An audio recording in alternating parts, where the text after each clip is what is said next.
Dog, we fucking suck, bro.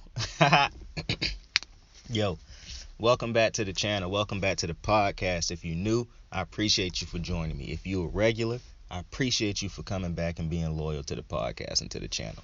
Like the channel, like the video, subscribe to the video, and share the video. I appreciate you. Can't even talk right now because of the shit that I just witnessed. So, man, Baltimore, you know what we do. You know what we do on Thursdays, man. We talk about the game that happened, and we also talk about the games that's gonna happen on Sunday. Kicking it right off, man. What the fuck? So if you've been listening to me all year, man, this probably isn't a culmination of all the bad things I've been saying. And not really bad, just true. And obviously I picked us to beat the Dolphins, because why would I not? It's like I picked the Bills to beat the Jaguars. Baltimore wasn't gonna escape it, was it? I thought Baltimore was going to lose on Sunday and be one of the good teams that also lost to a bad team like all these other teams. No, sir. Baltimore picked Thursday night when they was the only fucking team playing in America to lose to the Dolphins, bro. And what a show. I didn't get to watch the full game because I had to work, but I did get to see the second half. Well, not all of the second half, but I did get to see like the highlights and shit like that up to that point and whatnot. And so the offense looks atrocious. Now, I want to say this. A lot of motherfucking Baltimore fans continuously went at me, bro. Continuously went at me when I said Baltimore need to sign Odell Beckham Jr. Multiple Baltimore Raven fans kept telling me, like, oh, we don't need him. Oh, you want too much. Oh, that's like, just kept saying that. And what I was basically saying was, no, it's not unrealistic. No, it's not something we don't need. Y'all have been conditioned by the Ravens to believe that we don't need it, and Lamar done conditioned y'all to believe that he just gonna be able to overcome everything. But eventually he wasn't gonna be able to overcome shit, bro. Eventually he was gonna struggle, and the defense was gonna show his head. Now, I done said multiple times on the podcast, don't tell me how good the defense is when they getting stops when the game is not on the line. When both teams out there struggling, I don't want to hear how good the defense playing. I want to know how good the defense playing when both teams finally get it going. And now it's time to really get a stop. Now it's time to make your money. And when you give up a big play in those downs, like the Baltimore Ravens seem to do all year long, this is the type of shit that happen. Listen, you can make up all the excuses in the world you want to and try to tell me that it's Lamar Jackson's fault and the offense's fault. And listen, I'm not going to say Lamar and his offense is blameless. This was a pathetic night. This was bad. But I done said it multiple times. Every team's going to have a bad game. It is what it is. Josh Allen had a bad game on Sunday. Tom Brady done had a bad game this year. Every quarterback rather is allowed to have a bad game. Am I happy about it? No, I'm not happy about it. This is a game you got to win. The Baltimore Ravens schedule does not get any easier down the stretch. This is a game you have to win. The Miami Dolphins are a 2-win team, bro. I just got on this motherfucker talking about how they need to be looking towards the future and whatnot, and they go out there and beat the hell out of us because they basically dominated this game, if I'm looking at it correctly, because Baltimore didn't do shit to the end of the game. The drive that they scored, they needed a bunch of flags to end up getting the score, and just like right on time, the defense, when you finally need them to actually get a stop, the drive to actually, this is where you make your money, they give up a fucking deep-ass third down completion to a wide-open receiver. And not only do they just give up a thing that could fuck up the clock, because now the clock ain't even the only thing. They give it the shit up, and now they in the goal lines for a chance to get an easy score. So just bozo behavior, bro. Bozo activity like that. And like, Marcus Peters is clearly missing. Like, he clearly is. He is sorely missed right now. He and LJ Ford, but this is just unacceptable. Like, what I just saw from Baltimore's defense looked much like the Jets last year when they ran that goofy ass all-out blitz against the Raiders at the end of the game. That's basically what this shit look like. The fact that Baltimore can have so many blown coverages and so many lapses in coverage and just so many dudes get wide the fuck open, bro, where it's not even the quarterback having to throw a tough pass. You just got to complete a backyard wide open throw that you complete in college, really. This shit is getting ridiculous, bro. You cannot keep giving up games. You just can't keep having this shit, bro. This is why I keep saying that Baltimore, I don't know. I said the 3 quarterbacks that could win a Super Bowl this year, bro, but I'm really wanting to take Baltimore out of that because as great as I think Lamar Jackson is, and I already said in the last video that I didn't think we was going to win it over the Bills because I trust the Bills defense. Tonight was just further proof as to why I don't believe that this iteration of the Baltimore Ravens will win a Super Bowl. And that's tough because ultimately it's going to be a wasted season, because anytime, the way I look at it is, any season that you don't win a Super Bowl was a wasted season. Point blank period, bro. But it's no shot that this Baltimore Ravens defense wins a Super Bowl this year. They are just not good enough, bro. They are just not good enough. It is what it is. When your quarterback can play this bad, even though on most weeks Now, I have said this, the Baltimore Ravens start off games way too slow, bro. They don't capitalize when they get into the red zone no more. They don't. This has been the worst year offensively I done seen from Lamar. They just don't score enough, and I think the problem is what I said. But when I started the podcast, we need a receiver. Like, bro, you could tell me Rashad Bateman is good and he great and all this blah blah blah. He's a rookie. He still needs time. He's not Jamar Chase. He was hurt. So he's still playing and getting healthy every week. Lamar Jackson could have used Odell Beckham. Now, granted, I think this is going to look completely different next year when they get their running backs back. Because I do not believe Le'Veon Bell, Latavius Murray, and Devontae Freeman are going to be the running backs. Those are not going to be the running backs for the Baltimore Ravens next year. I don't think either of those three running backs will be on the team next year, especially if J.K. and Gus is healthy. I also believe with those two running backs, it's going to alleviate a lot of pressure off of Lamar next year, where he don't have to be the running back and the quarterback for the team. But it's just sad because I do believe that the injuries have finally started to take a toll on the Ravens. The running game is atrocious, bro. It is atrocious. Lamar Jackson, I done said this multiple times, he cannot be the best running back on the fucking team and also be asked to be the best quarterback on the fucking team. You're not winning a Super Bowl like that. It's just no way. Not only that, if they would lean all the way, and see, one of the problems I'm having with Greg Roman in the offense, because I like Greg Roman, what he been doing this year, but the last couple games have not been called the way the first couple games of the season was called. The first couple games of the season, he leaned heavily into the pass. The pass concepts was there. It looked great. Now, he is not leaning heavily into the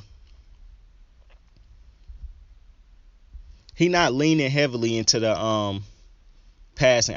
My bad. Notification popped up on my phone. But he's not leaning heavily into the passing game right now. It's like he's trying to balance it out. But I done said it multiple times. It's a waste of fucking time when you do not run the ball anywhere near as good as you throw the ball this year. The other problem with that is your receivers got to be more consistent. I really don't understand it right now, because Mark Andrews and the plays that they was calling for him was so great early on in the season. Like, he was getting open and all that. The last couple weeks, man, what the fuck are we calling for him? He is not getting open. He not getting space and coverage. Like, what? I don't understand where the play calling done went to. You should not be searching for balance right now when you run the ball at such a bad clip with the other running backs. Take out Lamar Jackson yards, because the yards and shit is skewed when you look at Lamar Jackson and what he do. I'm talking about just look at the running backs and what they do. They yards per carry, they yards per game. It's not good, bro. It's some of the worst in the league. So with that, you should not be still trying to lean so heavily into the run game. You need to be drawing up better pass concepts to develop. It's like I say about other good passing teams who know they can't run the ball. The way they manipulate the run game is to throw short plays to get them more yardage and shit like that. Well, Greg Roman has started calling short plays but not being able to move the ball up the field. Like, it's unbelievable. And then Lamar gets sacked so many times. He done got sacked 2 times every game this year except for once. That's unbelievable. And now you get him hit a lot with some of these pointless runs that you call because you can't run the ball with your running backs. So because he is tasked with doing so, I would be surprised if Lamar make it to the end of the season. I'm just be completely honest. The fact that he done lasted this long just tell you how great a shape he in and how great he take care of his body. Because there's no way the average athlete would be able to make it this far into a season doing everything that Lamar done been tasked with doing. He got to be the best running back on the team. He got to be the best quarterback on the team. He got to be the leader of the team. Like, it's unbelievable how much we ask this man to do. And I'm gonna keep saying it, bro, because people probably give Baltimore a lot of excuses, and I'm not an insider or nothing like that, so I don't know the finances and all that shit. But what I do know is teams that want to win make an effort to win. The Rams just went out and signed Odell Beckham Jr. They want to win. They just traded for Von Miller a couple weeks ago. This is a team that traded for Matthew Stafford in the offseason after paying Jared Goff, because they say we don't care about how much money we owe Jared Goff, bro. We want to win a fucking Super Bowl, and we're willing to do whatever it takes to win a championship, bro. So I don't want to hear that the Ravens couldn't have made moves and didn't have the money or the cap to make moves, bro. If the Ravens really wanted to give Lamar Jackson some help, bro, they wouldn't have rested on their laurels, bro, because that's exactly what they doing. Lamar Jackson go out there every week and put on a Superman cape, so they don't feel like they need exactly this or that, or we not just this play. No, bro. Tampa Bay did not say we have too much. The Rams haven't said we have too much. They keep adding to try to get better and better and better because they know the price of a Super Bowl. That shit lasts forever. You can think about the finances and all that shit after you win a Super Bowl. You don't get to go to a Super Bowl every year if your name not Tom Brady. So I just think that the Ravens, to me, they done made so many missteps. Listen, nobody can predict injuries. Injuries happen. But the Ravens got hit with the injury bug early.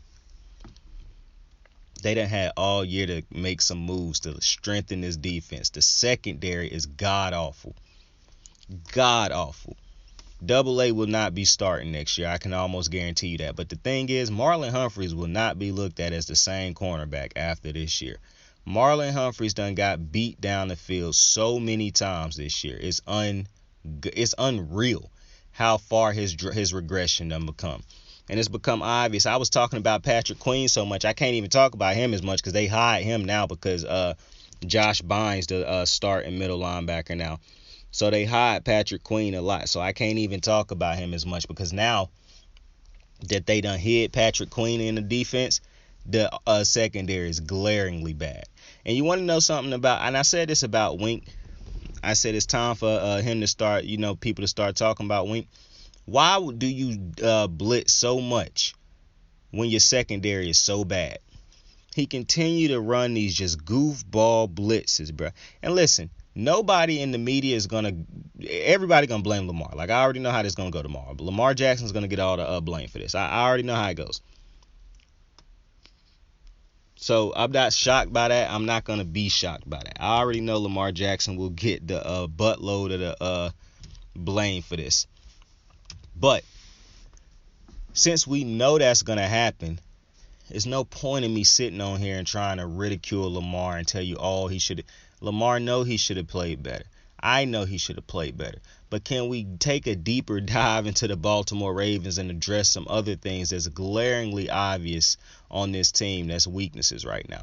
The secondary is a problem, and John Harbaugh and this team did not make an attempt to go out and do anything to make it better in the offseason once Marcus Peters got hurt. They could have made trades. They could have went out and done anything, and they didn't do anything to help this team get better.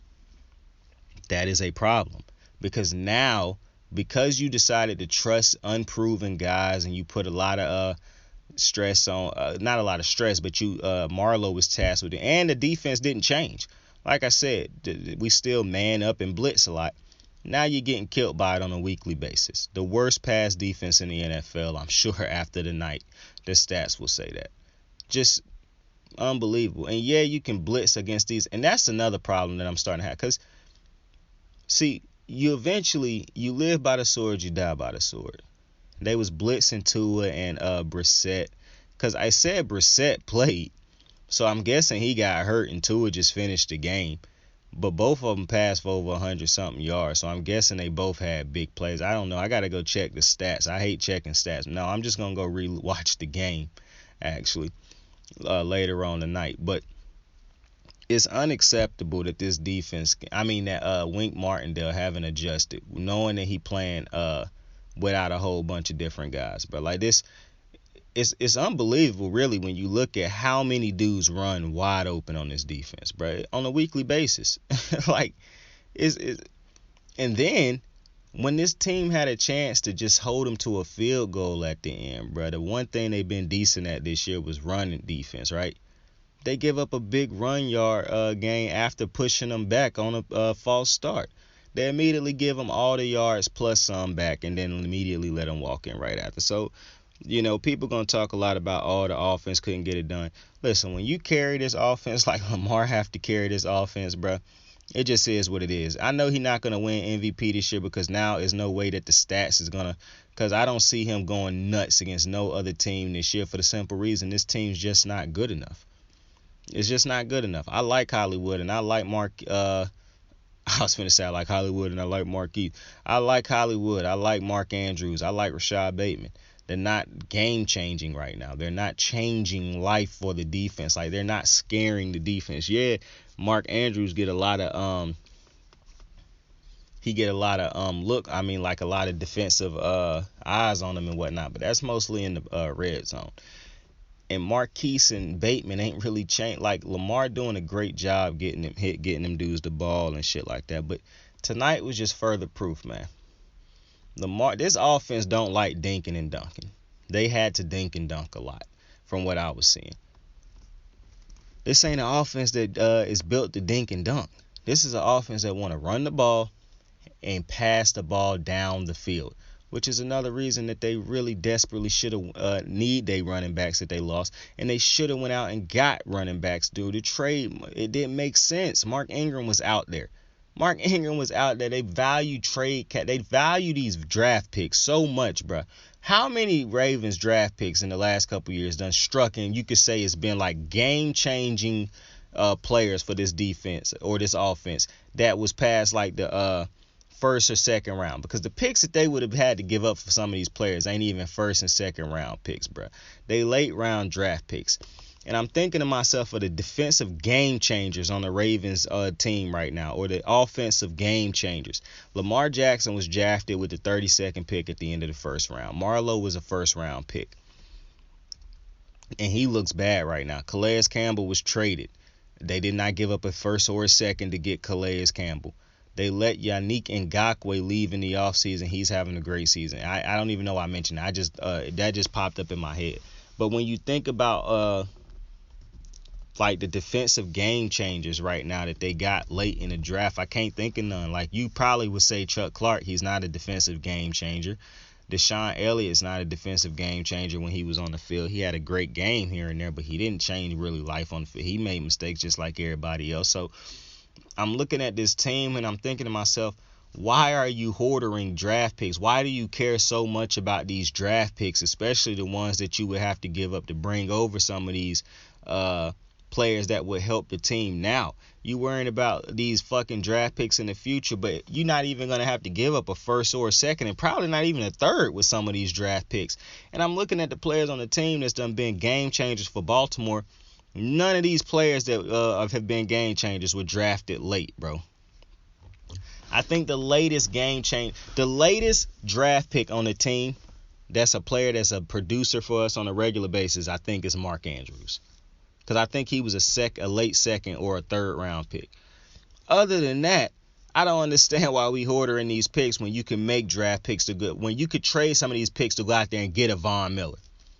Von Miller right now would be better than anything Baltimore have right now. Because Odafe Owehi is not like he done went to sleep at the wheel, bro. It is what it is. Like, a Von Miller could have helped this team. A fucking Mark Ingram could have helped this team. Odell Beckham Jr. could have helped this team. So many different players that done got signed. Jamie Collins. Now maybe Jamie Collins was only going to sign with the Patriots, but we could have tried. Like, it's so many players. Deshaun Jackson could have helped this team. I didn't even mention him. He could have helped this team. It's running backs out there that could have helped this team. Now I'm not gonna go crazy and say Adrian Peterson could have helped this team.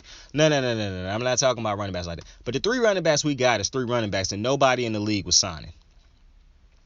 We could have made a trade for to bring Mark Ingram back. I talked about that all season, bro. It's running backs out there that we could have made trade. Hell, the Browns had 3 running backs, bro. We could have made a trade for Kareem Hunt or they other running back in the backfield. It makes no sense that Baltimore fell asleep at the wheel at the trade deadline and made no moves to help this team. And not even to help this team. They made no moves to help Lamar. Because to this point, this has not been a team winning organization this year. This has been Lamar putting us on his back and taking us there. It's done been said multiple times before. We should not have this record that we have right now. The only reason we have this record is because of Lamar Jackson, bro. That's the only reason. And yet and still, we did not go out and get this man any help, bruh. It just don't make no sense to me, bruh. Like, you don't hear, I promise you, if the OBJ had a sign with the Bucks, you wouldn't have heard Bucks fans say, man, now how we gonna get OBJ the ball without, no. They would have trusted the process. So I just don't agree with the bozo Raven fans who talk about, oh, they shouldn't have made this trade and all this type. Man, you got to put pressure on your team as on your organization and on your team as fans. Y'all fans talk about everything else. However, why don't you use your voices when it actually fucking matters? Like, this is something that you should have been using your voice for. This is something that matters. This is something that we need y'all to come through on. Because if we don't listen, they would not go out, bruh. They could have assigned multiple talented receivers in the offseason. They just continue to choose not to. But they go out and sign big-time defensive players in the offseason. Earl Thomas, Calais Campbell. Because they traded Calais and gave him an extension. We've seen them bring over vets or good players on defense in the offseason and pay them. Eric Weddle. And I'm not saying it's a problem with that. But what I'm saying is, why not do that same? Like, bro, they brought over an agent, Steve Smith, who gave us one good year and was hurt after that and never the same. That do not qualify as bringing over a good vet. They could have made a stride or a play to try to go get Julio, bro. You're not finna tell me these dudes don't want to play with Lamar Jackson, bro. You're just not finna tell me that. But Baltimore's refusal to go get this man help. It just don't make sense to me. When the 2 running backs went down and you done had so many games this season to see how bad this running game is, you should have made a move. It don't make sense. And like I said, bro, I don't want to hear all the cap and all the money. I don't want to hear that. Teams that want to win make moves to win. The Rams have proven that. The Bucks have proven that. Multiple teams in the past have proven that. When you want to win, you make moves to win. The Chiefs had a lot of good players on that team when they won the Super Bowl. The fucking Seahawks had a lot of great players on that team when they won the Super Bowl. A lot of them were drafted, but hey, they had a lot of talent on that defense still. You just don't talk about the guys that's not named Richard Sherman, Chancellor, and E.T. And you talk about those 3 guys, rightfully so, but it was other guys on that team, on that defense and on the offensive line and shit like that was great.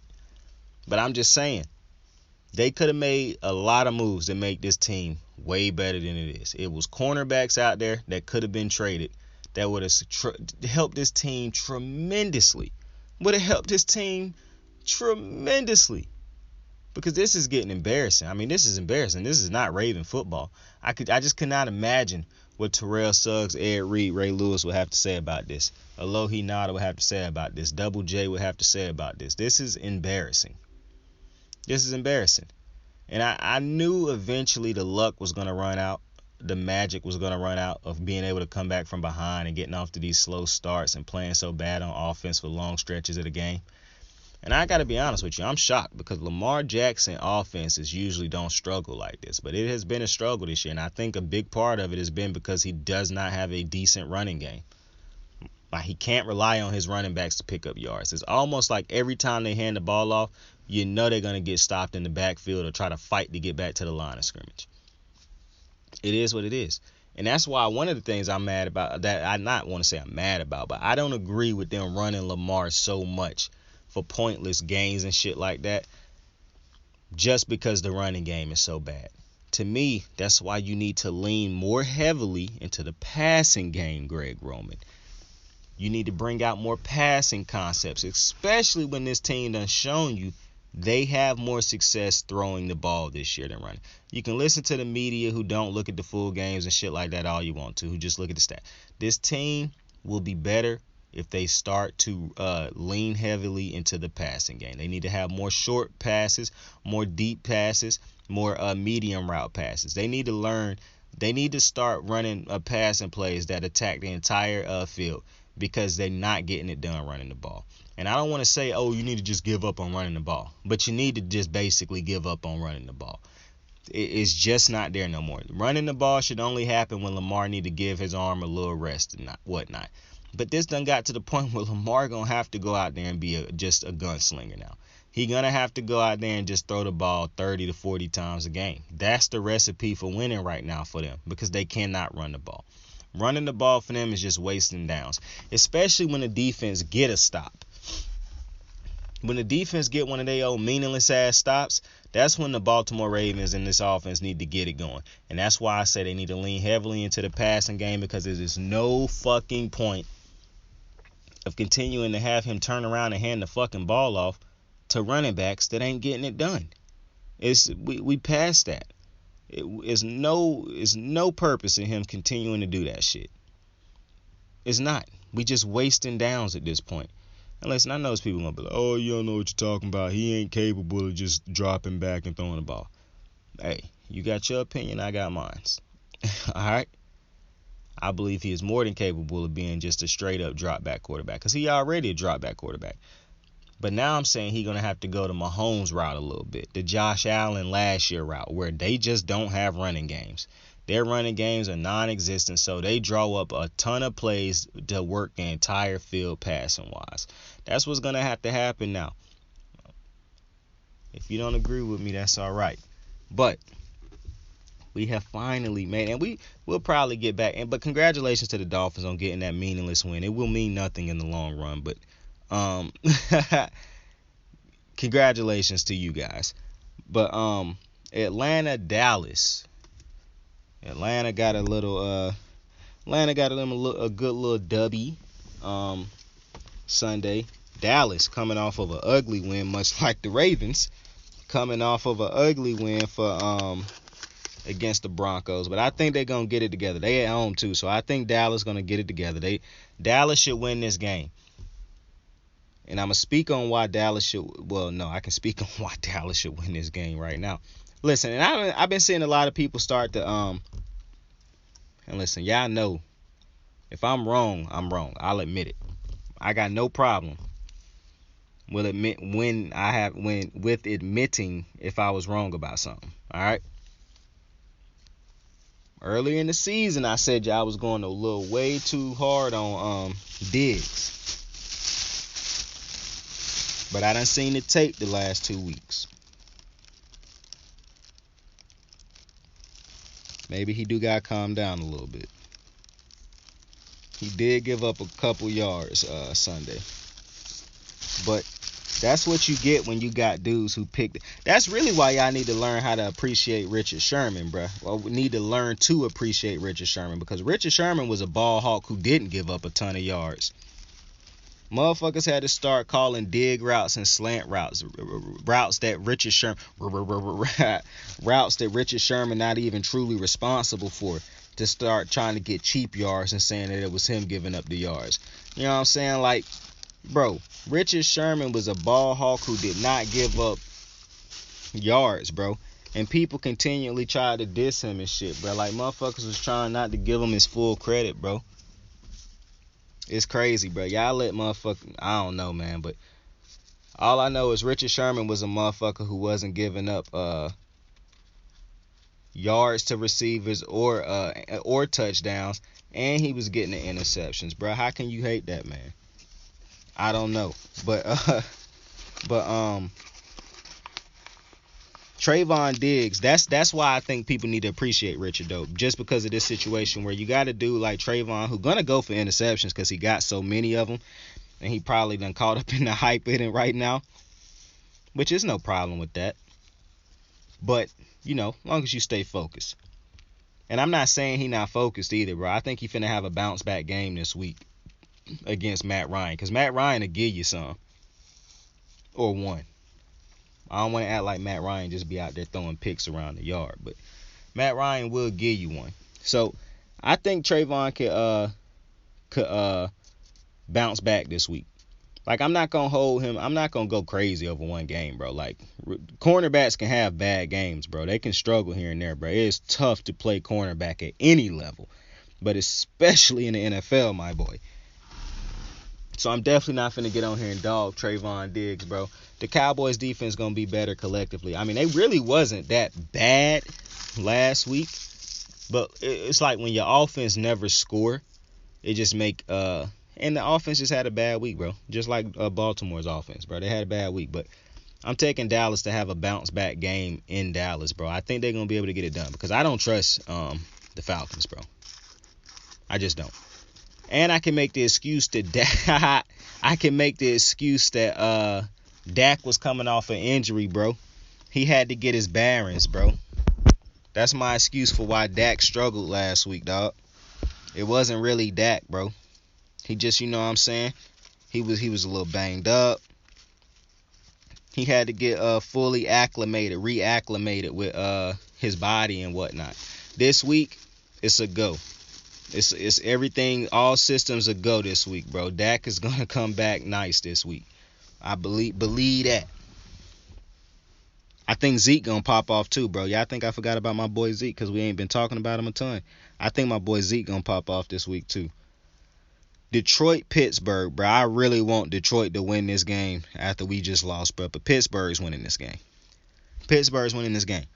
Our offense looked as bad as Pittsburgh offense look on a weekly basis tonight. So I really can't get on here and hate on Pittsburgh, even though I really don't get on here and hate on Pittsburgh. I feel like Pittsburgh, one of the teams I done gave some of the most respect to on the podcast, as a matter of fact. Because when everybody else was saying that Pittsburgh was dead, I was saying, watch out for Pittsburgh, because I don't think they dead. I mean, most motherfuckers would probably think I was a Pittsburgh fan if I wasn't so openly a Baltimore fan with the respect I give Pittsburgh on here. I don't think I done said a mean thing about Pittsburgh or a hateful thing about Pittsburgh other than like Big Rape Burger over there and Juju the Joke. But other than that, Boo Boo Schuster. But other than that, I give Pittsburgh a lot of love and a lot of credit because I think that's a dope-ass franchise. Even though that's my arch rival, my team's arch rival, I just got a lot of respect for Pittsburgh. Troy Polamalu is nowhere near the player that Ed Reed was, and we could talk about that on a different video one day. But other than that, got a lot of respect. I love Ryan Clark. I loved Ryan Clark before he was an analyst, though. I just want to put that out there. And I can like name plays and shit to prove that. But don't nobody want to sit here and see me talk about and listen to me talk about Ryan Clark. But Ryan Clark like that, though. So one day when I get big, I'm going to sit here and talk about Ryan Clark. But anyways, Pittsburgh's going to win this game. Pittsburgh's going to find a way to win this game. Pittsburgh's better than Baltimore as far as they're not going to, for one, Pittsburgh defense isn't as bad as Baltimore's. Two, Pittsburgh's team is not going to lose this game that they're supposed to win. Because Pittsburgh's been beating the teams that they're supposed to beat so far this year. They've even beaten the teams that you probably didn't think they could beat this year, even though I thought they could beat the Browns. So I done gave Pittsburgh a lot of love on the channel. Even though I ain't gonna lie, bro, I do think the Bears got caught a whole dubski on Monday. They got screwed out of that. But Pittsburgh been balling the last couple of weeks, especially their defense. They're not going to lose to the Lions, though, bro. I'm a firm believer that the Lions are going to go 0-17 this year, bro. Jared Goff is just not the answer. I really don't know what you do with that contract if you're the Lions, bro. I mean, you can't have to pay as nowhere near what the Rams was paying. So, and I think the Rams paying him this year anyways. I don't know if it's possible to even move Jared Goff at this point. Like, what bozo-ass franchise really about to go out there and say, yeah, Jared Goff's the answer? I don't think you're going to find that anywhere. So I'm interested to see what the Lions do in the offseason, because they keep telling, I done said this multiple times. I said both of these things multiple times. I don't watch college football, so I'm not finna get on here and tell you what quarterback should be taken in the draft. However, multiple analysts this year, I can't even talk. Multiple analysts this year have talked about it's no good quarterback prospects in the draft and shit like that. And it's a ton of quarterbacks in the NFL having success right now that they didn't think was going to be good. So you can't listen to that shit. That's the one thing I know for facts. You can't listen to that shit. Just let the shit play out the way it play out.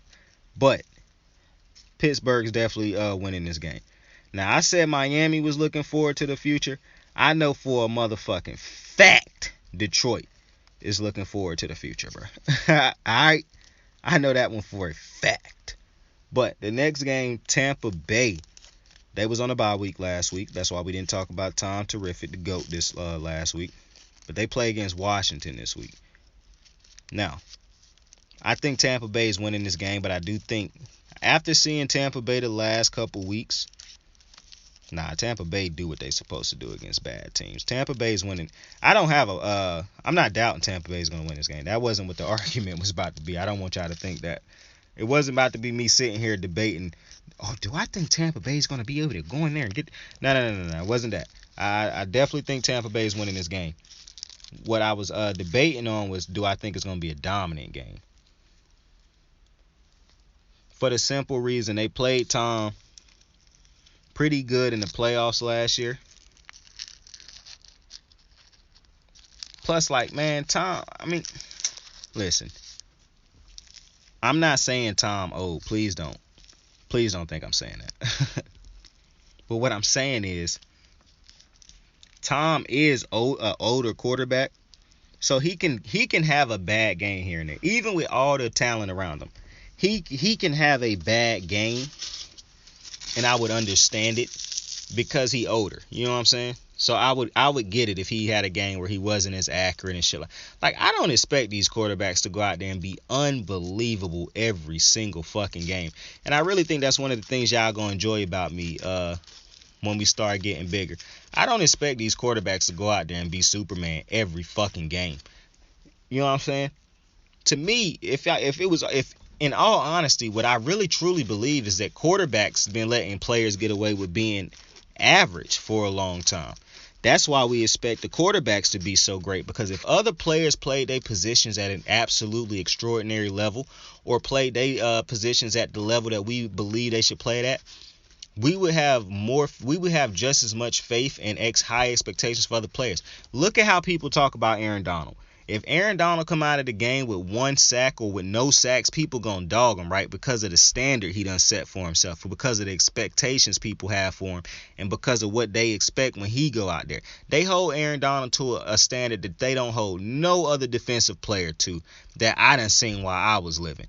Like, J.J. Watt was close in his prime, but no defensive player since I've been living has been held to the standard that Aaron Donald.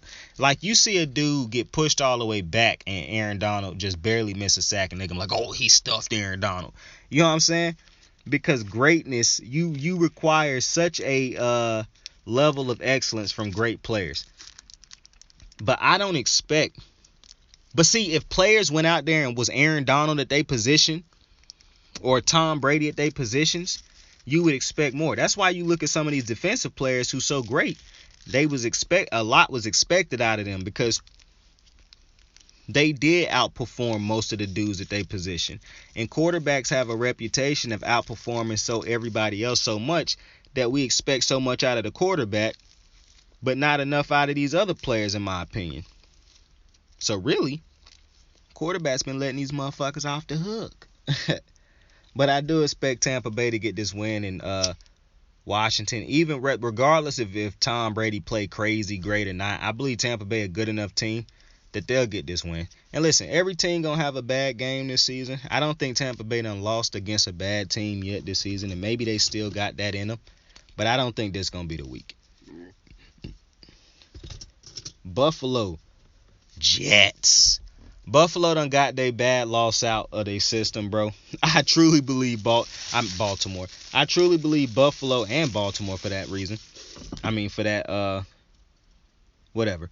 I think Buffalo got the bad win out of their system. They woke up after last week. I'm almost certain last week's loss was a wake up call. Like that was like okay, bro, okay, bro.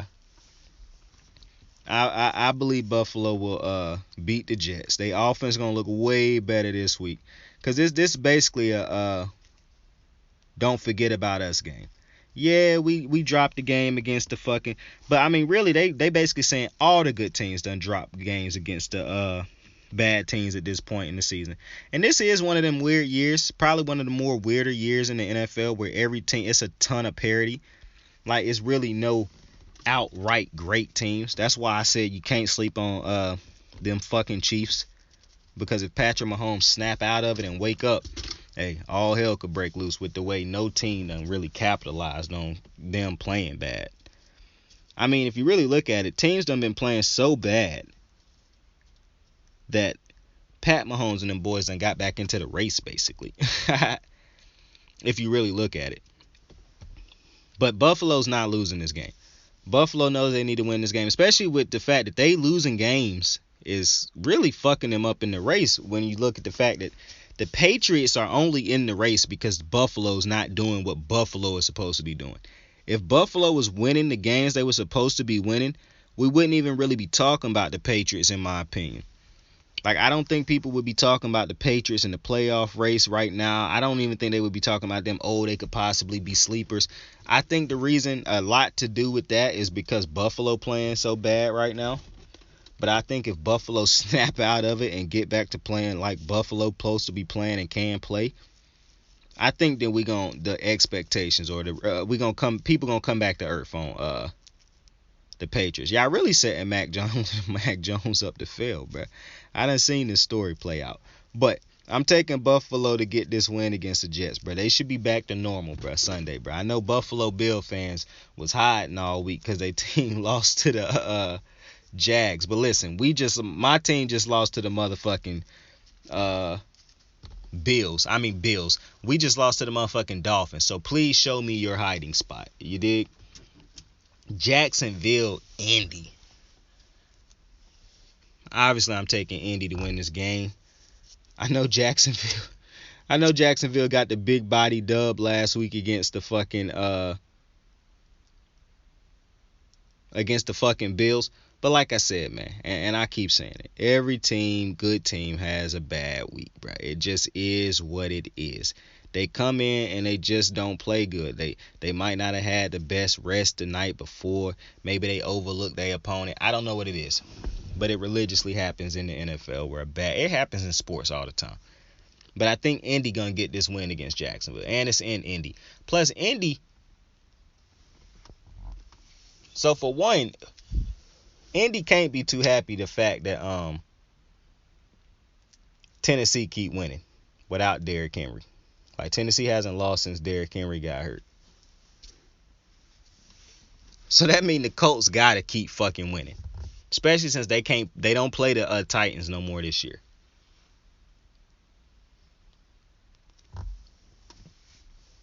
And with the AFC not having a real powerhouse right now, like no team really running away with their division or the conference, the Colts can get back in this thing. And Carson Wentz look good. Now listen, I don't care about how little interceptions Carson Wentz done thrown, because Carson Wentz got a shit ton of plays that could have been intercepted. So don't feed me that, he haven't thrown a lot of interceptions.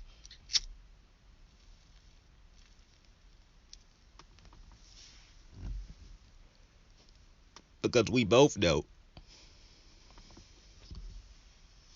or we all know rather, Carson Wentz could be loosey-goosey with the football. You dig?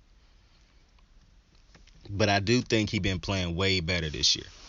I'm not going to say he done returned to MVP Carson Wentz, but the boy been looking damn good this year. So I do think they're going to get this dub in Indy. More so because they know they need it. You know what I'm saying? Like, I don't expect to see no more of the better teams lose to the bad teams. Like, the media about to have a field day on Baltimore tomorrow, bruh. Oh, boy, I can hear it now. I can hear it now. Next game, though. Oh, no. I'm saving that game. I'll come back to that game because that one's a special announcement type game. But Minnesota Chargers. Now, Minnesota is not as bad a team as people would like you to believe. Every game they done lost this year done been by a touchdown or less. Like, Minnesota, they just, I really don't get it. For one, I don't think their offensive play calling is good at all. It's just too much of Dalvin, bro. When you got those type of weapons on the outside and Justin Jefferson and Adam Thielen, bro, you have to give Kirk more plays to throw. Now, granted, maybe they don't trust Kirk, but I don't think it's motherfuckers not trusting dudes as much as motherfuckers just as bad play callers, bro, at the end of the day. I think we got a lot of bad play callers. See, listen, Kevin Stefanski is a phenomenal play caller. I don't know what the fuck this dude on the Vikings is who replaced him. To be completely honest with you, Kevin Stefanski, you could look at the Browns and see that motherfucker be scheming it up. That's why I really wish Lamar had somebody like Kevin Stefanski, not as a head coach. I would never be petitioning for John Harbaugh to be fired.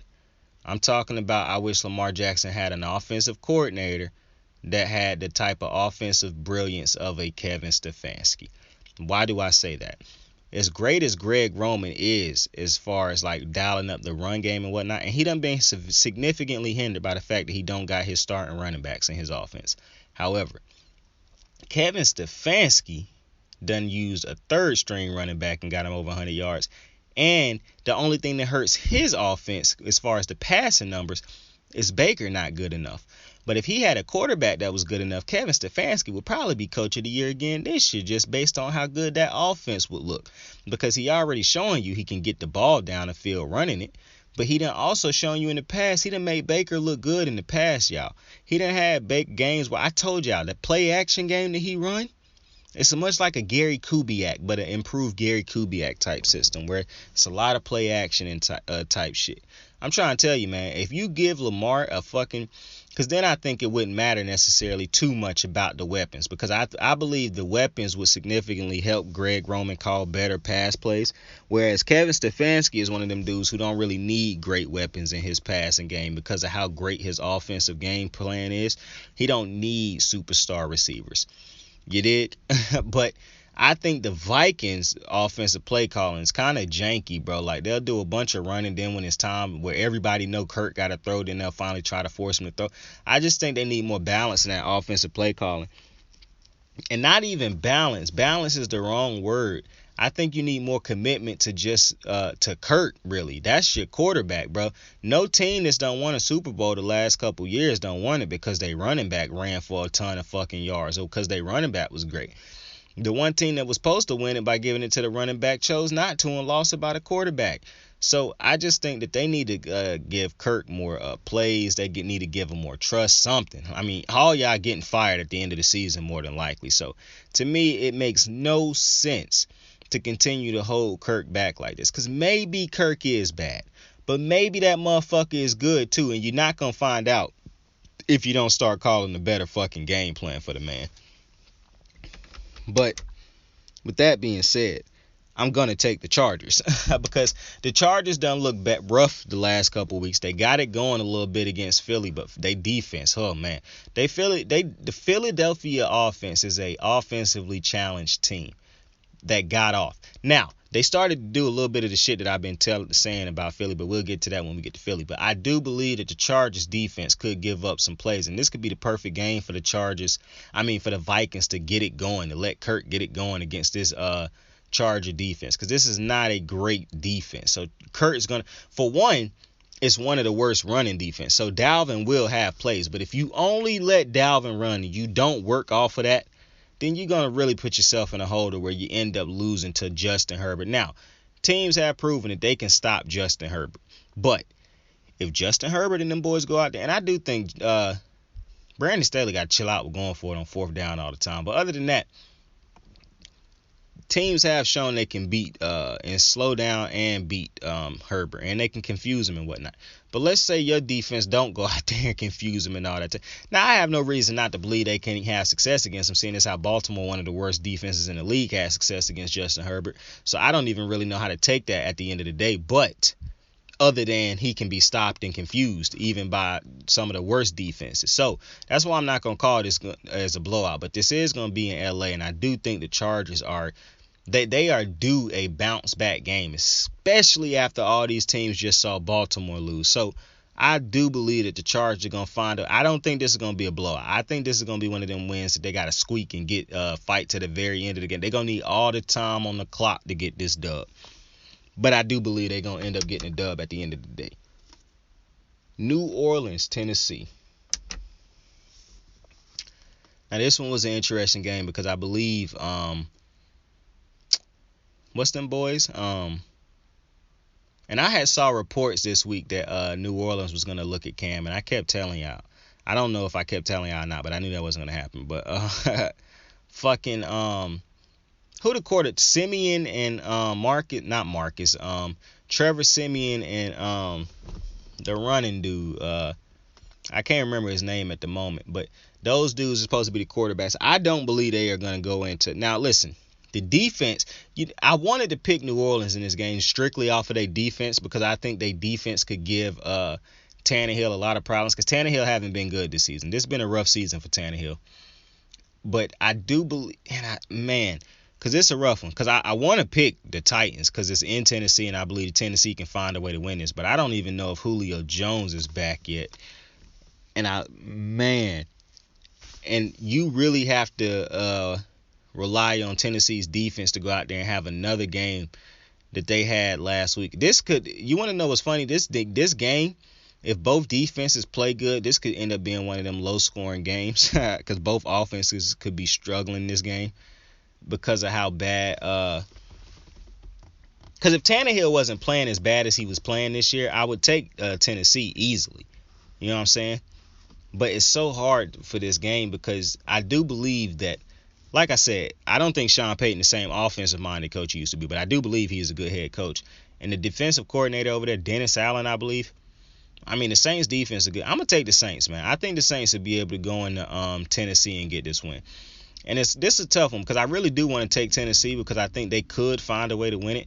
But I think at the end of the day, Tennessee's defense would have to match what they did last week, even though it wouldn't be that tough because, listen, last week you did that against Stafford. This week you have to just be, you don't even have to be better. You could just be a little notch worse, really, and that would probably be good enough to stop Trevor Simeon.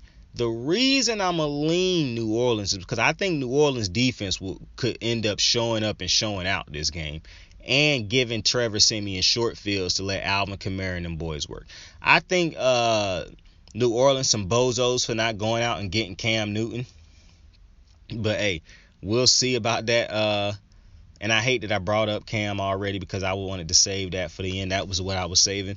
But either way, I do think New Orleans will find a way to ultimately get this win. Now, this one also going to be a close game because I do think I think New Orleans got the better defense, but I do think Tennessee's defense is going to come to play. Not even necessarily for the fact that I think it's a great defense. I just think they'll be able to slow down and stop Trevor Simeon in that offense because the biggest thing they're worried about is Alvin Kamara, because Michael Thomas not even coming back this year. I don't know why I said his name twice, but he not even coming back this year. So I'm going to take New Orleans to win this game. I'm not truly confident, but I am going to take them to win this game. Cleveland, New England. I'm taking Cleveland to win this game. Now, I really truly believe a lot of people overhype Mac Jones. That's just my opinion. You might not like it. You might not agree with it. That's fine. I think Mac Jones is a little bit overhyped. I done said multiple times I despise the play calling of Josh McDaniels, even though they done finally started pushing the ball down the field more a little bit, letting Mac throw the ball down the field. And I know he done struggled the last couple of weeks and had some of his worst games the last couple of weeks, but he a rookie. And he's no different to me than all the other rookies where I say they rookies. You got to give them a chance to grow. You got to give them a chance to learn and be bad and all that type of shit. That's how you grow. I'm always going to be a firm believer that when you draft a rookie high that you think is going to be a franchise quarterback or that you want to be your franchise quarterback, you immediately start him. Like, you immediately start him. It is certain circumstances where no, you don't. I wasn't mad at them for not starting Patrick Mahomes over Alex Smith. Alex Smith had been a very good game managing quarterback. I thought Baker Mayfield, as much as I don't like Baker Mayfield and I don't think he that good, he should have started over Tyrod Taylor immediately. Tyrod Taylor has been a journeyman quarterback. There's absolutely no reason that Baker Mayfield, the dude who you draft to be the franchise quarterback, should be sitting behind Tyrod Taylor. There's no way. There's no way. Lamar Jackson was drafted 32nd overall. I had no problem with him sitting behind Joe Flacco for the simple reason Joe Flacco had been a good quarterback for this franchise for a long time, and they wasn't ready to completely turn it all the way over to him yet. Had no problem with that. So it's certain circumstances where I understand it. But I'm always going to be a strong believer that you should always... The Mac Jones, Cam Newton situation. I love Cam Newton. If I was the Patriots, I would have made the exact same move. Now, I'm never going to agree with the fans being dickheads about it. But if I'm the Patriots, if I draft Mac Jones that high, Mac Jones is my starting quarterback. I did not draft him to sit behind Cam Newton or somebody who wasn't already in place in my franchise. To the Jimmy Garoppolo and the quarterback, I can't even remember the name of the quarterback that they got over there, but the Jimmy Garoppolo situation, that's the one where I'm iffy on, because I don't know if you start that kid or if you start Garoppolo, for the simple reason they say you do win a lot with Garoppolo, but I think that got more to do with the things around Garoppolo. Even though he can be a decent quarterback for you, he can also be a bad quarterback for you. So I really don't. That's a funny situation over there in San Fran, to be completely honest with you. But I'm taking Cleveland to win this game. And the reason I'm taking Cleveland to win this game is because I said that I think Mac Jones, y'all overrate him a little bit. Well, this is going to be a great test to me, because I'm willing to be wrong about this game. But the thing is, Cleveland's defense, to me, they done been through the ringer a couple times this year playing against tougher quarterbacks and whatnot. But I believe Mac Jones will be the quarterback that they will be able to confuse. They'll be able to get home on some of the blitzes. They'll be able to confuse them, like I said, in coverage a little bit. And this is not a team that push the ball down the field a lot. So this is a team that's going to want to get the ball out quick and shit like that. So Cleveland will have to be ready to tackle and shit like that. But when they do start, see, that's the thing about teams that don't push the ball down the field a lot. When they do finally start to try to push the ball down the field, they hold on to the ball too long sometimes, the quarterback. And that's when you're prone to getting hit and fumbling it. And that's when Myles Garrett and the boys got to be ready to eat. I believe the reason I'm picking Cleveland, and if you look at listen to the podcast, you already know how I feel about Baker. But if you listen, you know how I feel about Cleveland. It's a good team. And I do believe that even though I like the Patriots defense, they've been playing good the last couple weeks, Nick Chubb can run on any motherfucking defense. It don't matter. Like, to me, it's certain players that just don't. Derrick Henry can run on any defense. All right? To me, that's Nick Chubb. Nick, when Zeke was in his prime, his first 2 years, he could run on any defense. And that's how I feel about Nick Chubb right now. That man can run on any defense. And I believe Kevin Stefanski will be able to go into New England. I believe they'll be able to stick to the game plan. The defense for the Patriots could stifle Baker a little bit, could confuse him a little bit.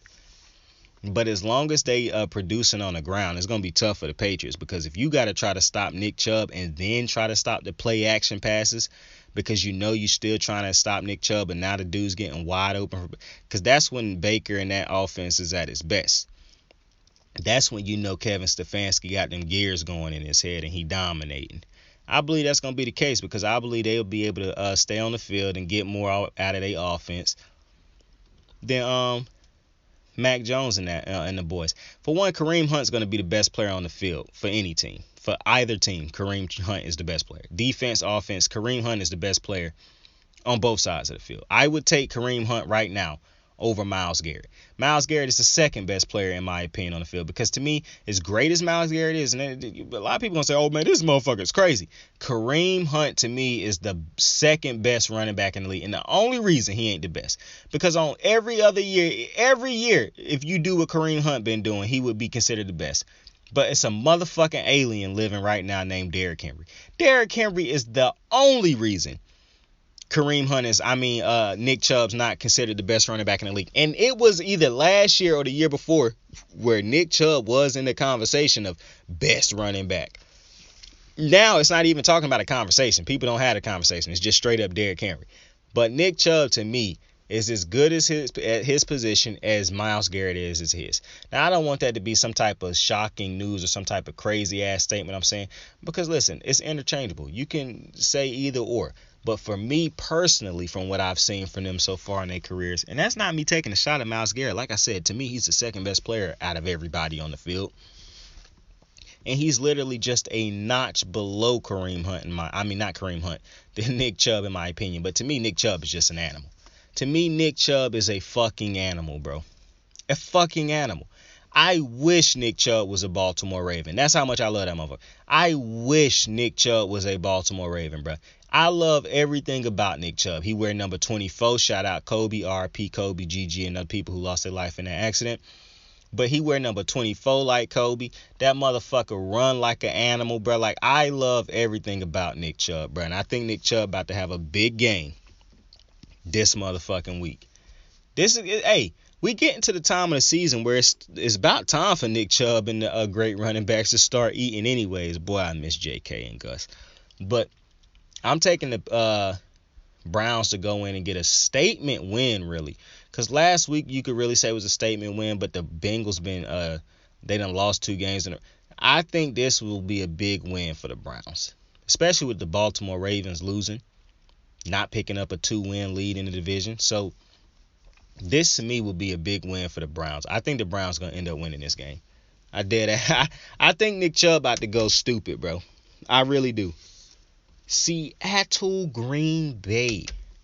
Now, I don't know for a fact that Russ coming back this week, but I did read reports that Russ is supposed to be playing this week, and I think Aaron Rodgers is supposed to be back this week. So listen, here are the stipulations. If Russell Wilson and Aaron Rodgers are both playing this week, and this game is in Seattle, I'm taking Green Bay for the simple reason it's 2 teams that this motherfucker Russ just struggles against. And it's weird. He struggled against the Rams and he struggled against the Packers. For some reason, he beat the Packers a lot of those times, though, and he lose to the Rams a lot of those times. But those are the 2 teams that this motherfucker absolutely like to show his ass against in a bad way. And he will be coming back off of his finger injury. So if both quarterbacks play, I'm taking the Packers to beat Seattle in Seattle. And it'll be a close game probably. But this Seattle defense about to get back to looking bad like they did the last couple weeks now that they got. And matter of fact, what's funny is Aaron Rodgers is coming back also. So this could be him coming back and getting into it after having COVID. So it could be a very interesting game, or it could be an absolute Aaron Rodgers lighting that defense up. But either way, I'm taking the Packers to beat the Seattle just off of history, bro. And it's very rare that I take a team based on its history, but for some reason Russell Wilson plays so bad against the Packers and the Rams, dog, that I legit have to pick against him when he played them 2 teams, bro. Just based off of the history of him playing so bad against them teams, and me probably picking him to beat them teams in the past. But here the other stipulation: if Aaron Rodgers doesn't play in Seattle, and if Russell Wilson do play, obviously I'm taking Seattle, because I'm not banking on Jordan Love ever again on this podcast. Now, obviously, if Russell Wilson don't play, now this is what's interesting. If Russell Wilson does not play and Jordan Love plays, and neither does Aaron Rodgers, I think I'm gonna take Seattle. Because like I just said, I'm not banking on Jordan Love. I believe as great as Seattle defense is, they'll find a way not as great as Seattle, as great as Green Bay's defense has been. I believe Seattle will still find a way to win that game because I just think Jordan Love looked bad last week, man. To me, like I said on the podcast, the last podcast, Jordan Love to me looked like the most unprepared quarterback out of all the quarterbacks who made their first start this year. I hate to say that. I'm not trying to really rag on Jordan Love or really hone in on Jordan Love, but it was just a bad performance to me. It was a bad look. It was throws to be made that he couldn't make. Bad game. But I'm taking by all those stipulations. Oh no, this game ain't even in Seattle. This game in Green Bay. So you know what? Change that. No, don't change it. I will still take Seattle if Rodgers not playing. But like I said, if Rodgers is playing, I'm taking Rodgers. So that's all you need to know. If the Packers have Aaron Rodgers playing, I'm taking the Packers. If for some reason Aaron Rodgers does not play and Jordan Love starts, regardless of if Russ start or not, I'm not taking the Packers. I'm taking Seattle. Next game, Philly and Denver. This is going to be an interesting game because both of these is really offensively challenged teams. Now, what's interesting is both teams had good offensive showings last week. Now, I'm going to take Denver in this game because I think Denver will be able to do more offensively than Philly. And I also think Philly going to struggle a little bit because I think Denver's defense is a little bit better. Their defense is a little bit better than Philly's. And it could be a lot better than Philly's. I haven't looked at the stats. But from what I've seen so far this year, because I done looked at both teams, and I'm not talking about stats. I done looked at full games for both teams, multiple full games for both teams. And y'all done heard me say multiple times, I like Philly's front. But I just think the secondary of Denver will be able to stifle Hurts, and I believe they'll be able to stop him from running wild on him. And I just think he'll be more confusing. He won't be able to do more than what, because I know what Teddy and them boys gonna do. They're gonna dink and dunk you to death. They might hit you over the top for a big one here and there. The running back might get a big gain. If the running back get a big gain on a drive, you can almost guarantee they might get a field goal out of the drive. And I just think since it's in Denver, that's what's really giving me the edge. Because if this game was in Philly, I'd take Philly. I don't really think neither one of these two teams is great teams, but I do think Denver also is playing for a playoff push right now because they still in playoff contention. I mean, in every week a good AFC team seems to lose. So if you Denver, you gotta keep playing. I mean, technically it's the same way in the NFC, but it's kind of a bit different. It's a bit different in the sense that you know the best teams in the NFC, but it is a lot of teams that could be vying for that last spot.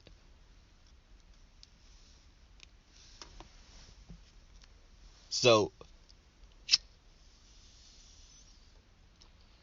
like I said, if it was in Philly, I would be taking Philly. But because it's in Denver, I'm going to take Denver. Plus, Denver is still fighting for that playoff spot, basically. So, I'm going to take Denver in this one. The Sunday night game, Kansas City taking on Vegas. Now, this is not a hard pick for me, and I'm willing to just end up being wrong on this if I end up being wrong. But I'm definitely taking Vegas to beat KC. KC has not shown me any type of... They have not shown me at no point in time this season so far that they can beat a good team or that they are a good team. Like, they beat the Packers last week, and if Aaron Rodgers play that game, they probably get their asses whooped in that game. Pat Mahomes look bad right now.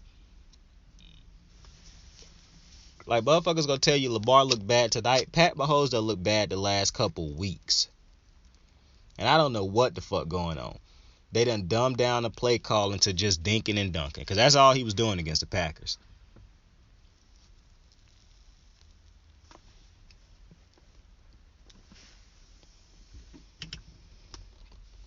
Kevin K dropped the interception. They called the interception back. Struggled against the Giants. Struggled the game before that. Like, Pat Mahomes had a rough year. And the defense done been able to play against some offensively challenged teams. It's not going to put up a lot of points throughout the duration of the game. So, and like I said, they caught a break without having to play against Aaron Rodgers last week. So I think the luck runs out this week. The Raiders been dealing with a lot. Since the last time we talked, I think, I might pronounce this man's name wrong. I just know I think his last name is Arnett. done been Arietta or something like that. He done been released for the team for making threats on Instagram or something like that with guns and shit. He done been released.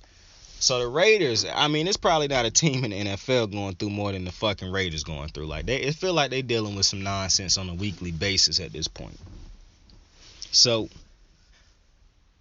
I do think that could always rear its head, but I just think this team mentally tough. They mentally focused. Derek Carr, in my opinion, is a great leader. I really think they should have tried to make a push to get Odell because they could really use it, but they just signed Deshaun Watson, and I believe that'll help them also. So I'm taking the Raiders to win this on Sunday night, and it's in Vegas. I think Vegas been pretty good at home. They dropped one against the Giants last week. The Ravens just dropped one against the Dolphins. The Bills dropped one against Jacksonville. The Bengals dropped one against the Jets. All the good teams is dropping big games against bad teams. The thing that's keeping KC in the running also is that they haven't really dropped any of these games against bad teams. Against bad teams. They beat the Giants. They beat the Packers like they were supposed to. Like, they done beat the teams they supposed to beat, and that's what's keeping them in the running. And that's also what good teams do. They hang around. All I know is I don't want Baltimore playing against. We make the playoffs. I don't want to play KC in the first round. But KC, especially if KC gets to the playoffs, because that's the type of team, you get me to the playoffs, all bets are off. But I'm taking, right now, this ain't the playoffs. I'm taking Vegas to win this game at home, Sunday Night Football, waiting all day for Sunday night. Last game on the slate, Carolina, Pittsburgh. Wait a minute. Bruh. So Detroit playing Pittsburgh this week, I know. Carolina, for some reason I wrote on this sheet Carolina is playing Pittsburgh also.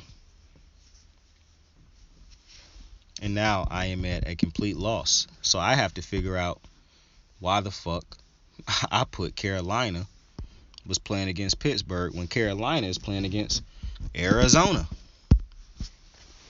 That is my mistake. I waited to the end to talk about Carolina because I think Carolina going to lose this game. I didn't really wait a long time to talk about the game, actually, because Carolina's going to lose this game. I don't think Cam Newton's going to play this game. But the big news is that my boy Ace Boogie, Cam Newton, killer Cam, Cam is back with the Carolina Panthers, bro. I done talked on the podcast every week, it seemed like, about how Carolina did him dirty, waited too long to let this man go. He never wanted to be released in the first place. They never gave him a shot to get healthy and prove that he was still a great quarterback. They gave up on a dude who had done so much for this franchise, put the franchise on his back year after year after year, and they just gave up on him and threw him to the streets. Like, it was so fucked up. You done seen players do way less for organizations not get treated as bad as Cam was treated by the Panthers. So I have been telling y'all multiple times, bro, the Panthers were cursed, bro. You do not do a man who's done so much. Listen, you don't do a person who's done so much for you or your organization or your business like this and think shit gonna be sweet. Not only that, you get rid of them for Teddy Midwater and Sam Darnold. Unfucking believable. But listen, I told y'all how that curse was going to be broken. First, you had to re-sign Cam. I said it all the time. Motherfucking check. Then you had to give him a public apology.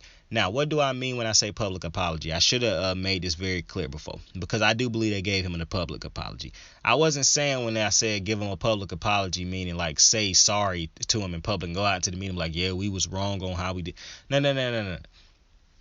You could do that in private. I didn't care about that.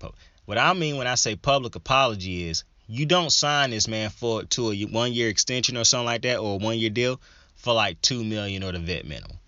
No. If you was going to re-sign him, like I said, you give him a good contract. I'm sorry contract. And that's exactly what they did when they guaranteed him $4 million plus with $10 million as the max he can make just to play out the rest of the year for him. Man, I'm going to tell y'all right now, this is not going to be a 1-year thing. Cam Newton, I'm willing to down this Cam Newton hill, fam. Cam Newton will ball out for the Carolina Panthers, bro. This is where he wanted to be. This is where his heart was at. He never wanted to leave. They did him dirty. And they have finally taken the steps to lift the curse. The curse has been lifted. The curse has been lifted. There's no two ways around it. The curse has been lifted. That's why the slides has all been dedicated to the Carolina Panthers, a.k.a. really the Cam Newton. That's why they in so many colors for the Panthers, because Ace Boogie is back. Number one is back. And I done said it, man. Shout out to the Carolina Panther fans. They deserve this, because I done said it multiple times on the podcast. I have not seen really any, and I'm pretty sure I done seen one or two here and there, but for the most part, most of the Carolina fans that I see tweet about Cam is all tweeting shit like, bruh, why did we get rid of Cam? Or, bruh, I didn't want us to get rid of Cam. Or, can we please re-sign Cam? Or, can we please bring Cam back? Or, this team ain't been shit since we did Cam dirty. Like, I only been seeing a shit ton of tweets that was in support of Cam. And now that he back, I saw all the people on Twitter go nuts. I saw fucking Trey Boston go nuts on Twitter. And then I was seeing fans talk about like, yeah, we finally forced him to do it. Like, they finally listened to us. So it was like fans was like basically going at this for all year, basically saying bring Cam back. I hadn't even been paying attention that closely to realize that. But this is big to me, and it's gonna sound cheese, but I'm 27, so I haven't lived through a shit ton of sports moments. But for the sports moments that I'm thinking about, this one of the dopest ones to me as far as Cam being re-signed by the Panthers. Because if you knew the whole story. To me, this is just, and if they win, like imagine he get this team to the playoffs, which I'm already telling you, he's going to get this team to the playoffs. This is just so big to me. It took a lot of maturity and like, I don't even know what else you would call it at the moment, but it take a lot for Carolina to bring Cam back, because that's acknowledging that, yeah, for one, we want to win, and we willing to do whatever we need to do to win. We're not going to keep signing these bum-ass quarterbacks. We're going to sign a quarterback that's actually not proven it. Not only has he proven it, he was the face of this franchise for a long time. We should not have dismissed him and did him the way we did him. Obviously, the fans wasn't happy about it. A lot of people in the organization wasn't happy about it. A lot of the players wasn't happy about it. Clearly, Cam wasn't happy about it. But they fixed it. And that's all you could ask for. So for that, the curse has been lifted, bruh. The curse has been lifted. Now, I know some people listening is like, man, who the fuck is you to put it? Man, fuck you. Fuck you. But like I was saying, the curse has been lifted, man. Carolina about to go to another level, man. They got that trash can Sam Darnold up out of there, wasting games. So you should have done this from the rip, bro. I don't know why you needed this many games to see that Sam Darnold was bad, especially if you had just been listening to the podcast. You would have known all year Sam Darnold was bad. Because unlike most people, I was watching these games for you, Carolina. I knew what Sam Darnold was. I never got on here and sugarcoated this shit to y'all just because I was scared people was going to say, oh, you just like Cam. No. I'm willing to die on the Cam Newton hill, but I'm very legit when I was talking about Sam Darnold. See, I don't just hate motherfuckers or just dislike motherfuckers. Unless your name is Baker Mayfield, I give all these players a fair shake, bro. I'm just not stupid. I'm not going to give quarterbacks, I'm not going to blame everybody else for shit that's clearly quarterback issues, bro. Like, yes, I can see when the offensive line is just atrocious. I can also see when the offensive line is bad, but the quarterback make it even worse by just throwing dickhead type throws. Like, so I'm not trying to hear none of that. I'm happy Carolina finally came to their senses and they brought that man back, bro. It's about to be a motherfucker. And I heard that the first game Cam will actually, because Cam's going to start when he is healthy, but I don't think he's starting this Sunday because they just got him back. I believe his first game will be against Washington. And Ron Rivera, bitch ass. And you know how I feel about Ron Rivera. Now listen, Ron Rivera, the man, probably a good man. I got nothing to say about Ron Rivera, the man. I'm talking about Ron Rivera, the head coach. Y'all know I do not like Ron Rivera, the head fucking coach. Don't like him, will not like him. That is that. I don't think he was conducive to Cam Newton's growth. I think he held Cam Newton back.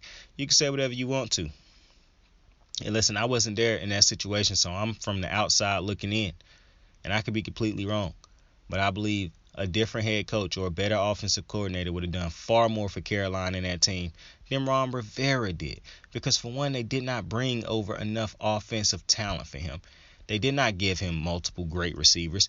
They got him Christian McCaffrey late.